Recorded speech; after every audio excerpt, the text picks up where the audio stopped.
Whispers from Black Hollow. The rain fell in heavy sheets as I arrived at the edge of Black Hollow, a forgotten mountain village shrouded in mist. My car's headlights barely pierced the darkness, illuminating twisted trees and the crumbling sign, "Welcome to Black Hollow." I was here because of a letter unsigned, its paper yellowed with age, delivered to my office in the city. The message was simple. If you want to uncover the truth about the Black Hollow disappearances, come alone. Midnight. Bring no one. I parked beside an overgrown path, the only entrance into the village. The silence was unnerving, broken only by distant thunder. As I stepped out, my shoes sank into the mud, and a chill ran down my spine. The village had been abandoned since 1912, when every resident vanished overnight. Official reports blamed a landslide, but rumors told of something far more sinister: whispered curses, strange lights, and a darkness that swallowed the living whole. As I walked towards the first ruined house, the wind carried a faint, childlike giggle. I froze, heart pounding. Was it just my imagination, or was something or someone waiting for me in Black Hollow? As I stepped deeper into the village, the silence grew heavier, almost suffocating. My flashlight beam danced across rotting wooden doors and shattered windows, each one a silent witness to the village's tragic past. The mist clung to the ground, swirling around my feet like ghostly fingers. I tried to steady my breathing, reminding myself that I was here for answers, not to chase shadows. Yet every creak, every rustle in the undergrowth made my heart race. I reached the old schoolhouse at the village center. Its windows were boarded up, but the door hung loosely on its hinges. Pushing it open, I was greeted by the musty scent of decay, and something else, something metallic, like old blood. My footsteps echoed in the empty hall, and I shone my light across faded drawings on the chalkboard. Stick figures, a house, and, oddly, a large black shape looming over them. A chill ran through me. Suddenly, a loud thud sounded from the back of the classroom. I spun around, pulse pounding, but saw nothing except rows of empty desks. Then I noticed a child's shoe lying beneath one of the desks, its laces untied and caked with mud. As I bent down to inspect it, the temperature seemed to drop even further. A whisper, soft, almost pleading, brushed past my ear. "Help us." I jerked upright, scanning the darkness. The voice was gone, replaced by the relentless ticking of an old clock on the wall, though I couldn't remember seeing it when I entered. The hands of the clock were spinning backwards. I backed away from the spinning clock, its hands whirring faster, filling the room with a mechanical whine that seemed to vibrate in my bones. The air grew thick, and for a moment I felt as if the walls themselves were closing in. I forced myself to look away, clutching the child's shoe tightly. Was it a remnant from the night of the disappearances, or something left behind more recently? My mind raced with questions, but instinct told me to move. Staying too long in one place felt dangerous, as if the village itself was watching. Outside, the mist had thickened, swallowing the outlines of the houses. I could barely make out the path back to the main road, but something compelled me to press deeper into Black Hollow. I passed the remnants of a general store, its shelves still lined with rusted cans and broken jars, and a church whose steeple leaned precariously, as if bowing to some unseen force. The silence was absolute, broken only by the occasional drip of water from sagging rooftops. As I approached the village square, I noticed a faint glow emanating from the well at its center. The light flickered, pale and blue, casting eerie shadows across the cobblestones. I hesitated, every instinct screaming at me to turn back, but curiosity and the promise of answers drew me closer. The well was covered with a heavy wooden lid, but the light seemed to seep through the cracks. I knelt beside it, pressing my ear to the damp wood. At first I heard nothing but my own ragged breathing. Then, faintly, the sound of voices, dozens of them, overlapping in a desperate, unintelligible chorus. My skin prickled. I remembered the stories. How on the night of the disappearances, villagers claimed to have seen strange lights hovering above the square and heard voices calling from beneath the earth. Some said the well was cursed, a gateway to something ancient and hungry. I tried to dismiss the thought, but the voices grew louder, rising to a feverish pitch. Suddenly, the lid shuddered beneath my hands. I stumbled back, heart pounding, as the blue light flared and then vanished, plunging the square into darkness once more. I stood, trembling, unsure if what I'd witnessed was real or some trick of my imagination.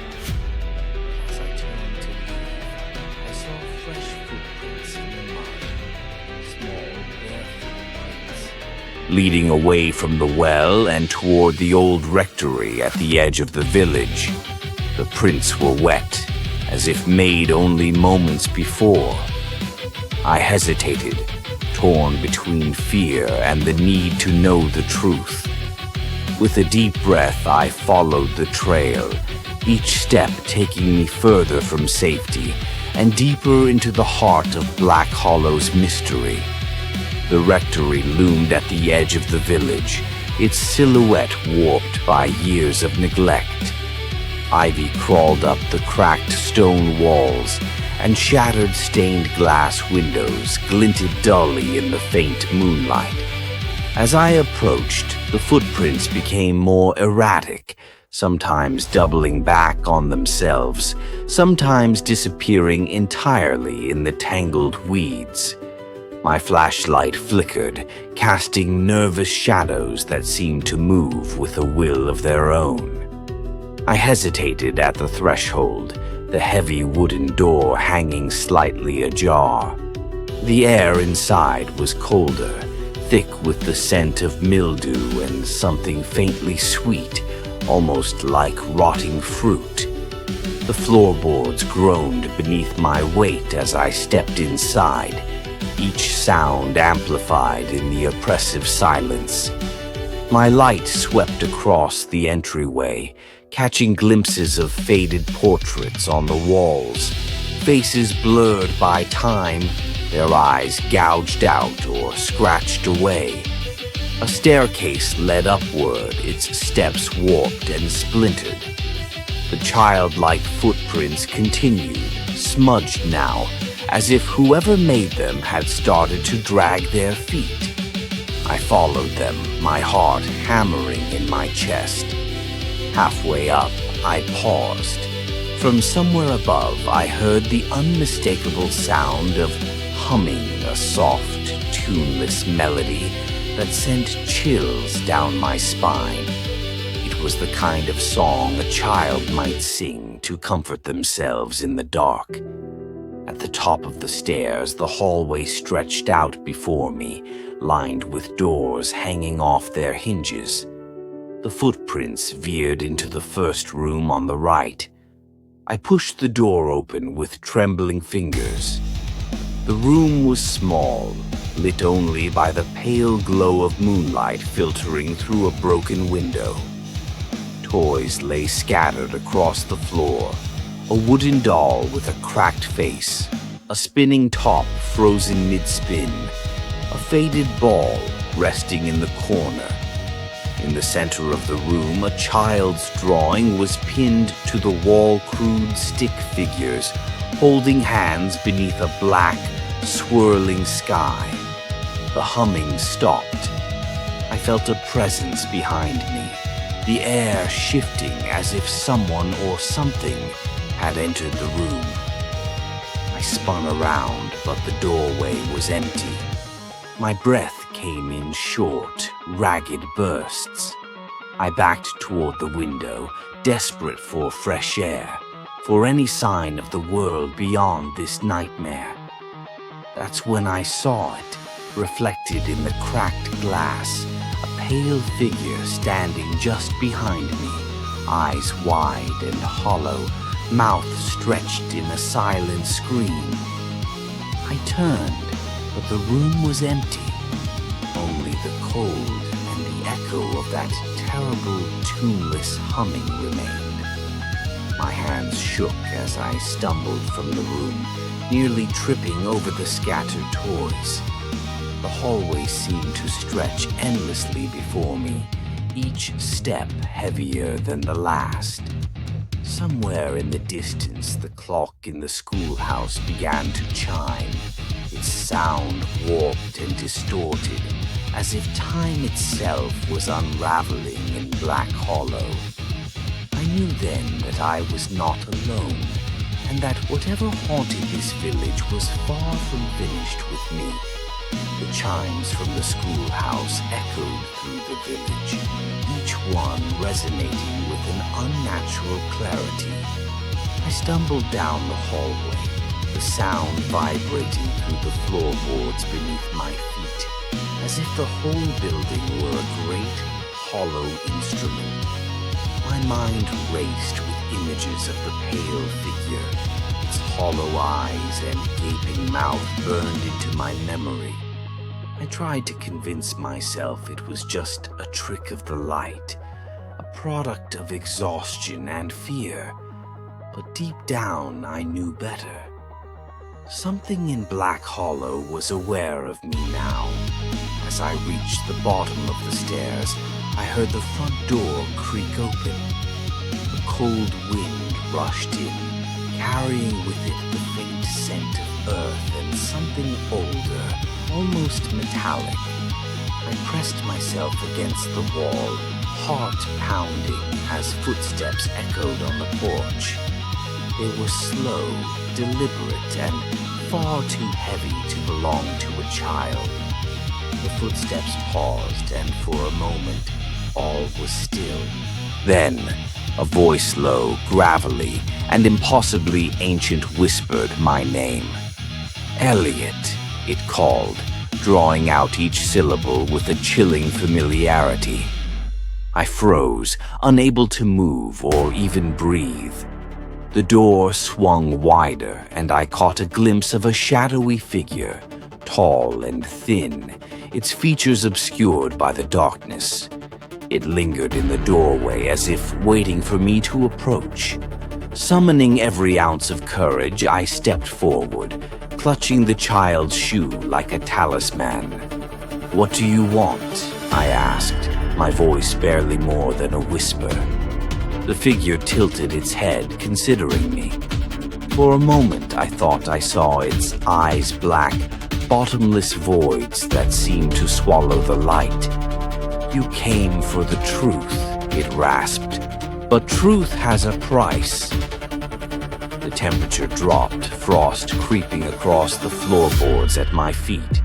The walls began to pulse, as if alive, and the portraits lining the entryway twisted, their eyeless faces turning to watch me. The figure raised a skeletal hand, pointing towards the village square. Go to the well, it commanded. Bring them back.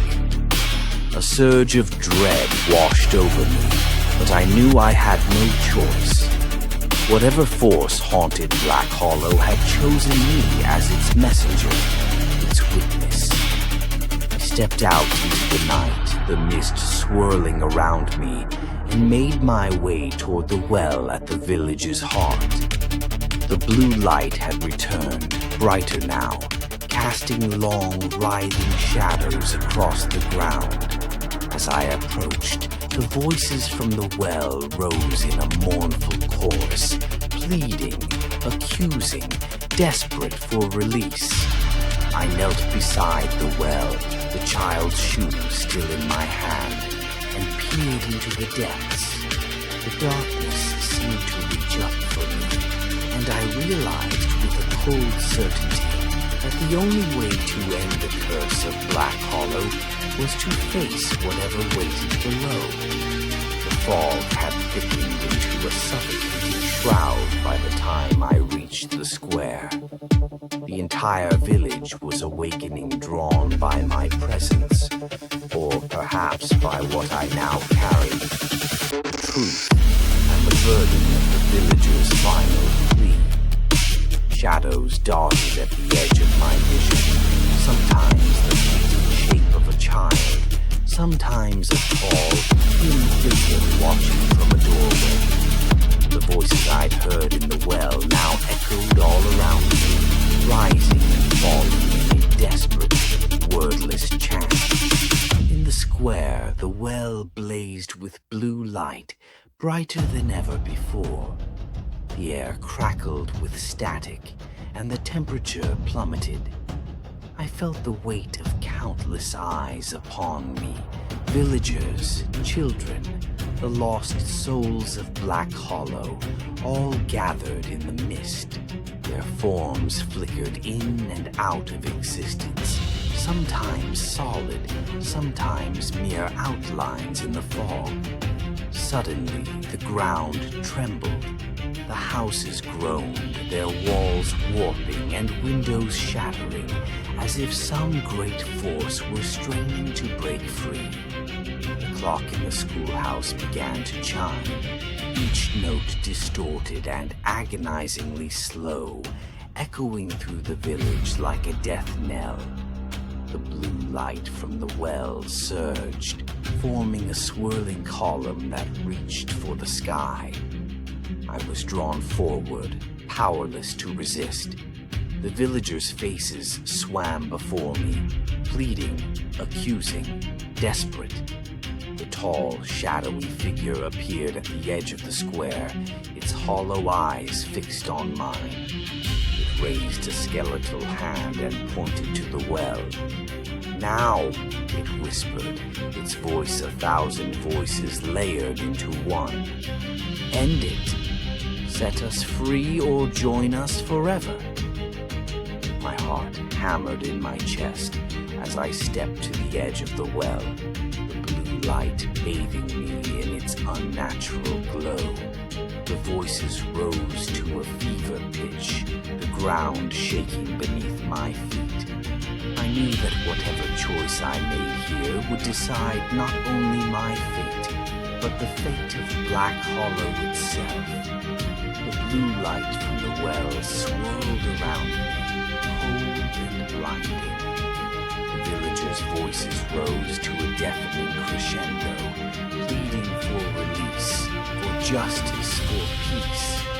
My hands trembled as I remembered the warnings.